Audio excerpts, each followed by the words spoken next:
أعوذ بالله من الشيطان الرجيم. بسم الله الرحمن الرحيم. سبح اسم ربك الأعلى الذي خلق فسوى والذي قدر فهدى والذي أخرج المرعى فجعله غثاء أحوى سنقرئك فلا تنسى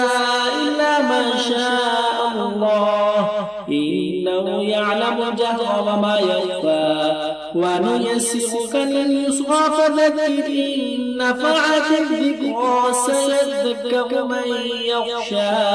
ويتجنبها الأشقى الذي يصلى النار الكبرى ثم لا يموت فيها ولا يحيا قد أفلح من تزكى وذكر اسم ربه فصلى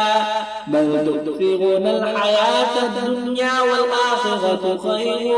وأبقى إن هذا لفي الصحف الأولى صحف إبراهيم وموسى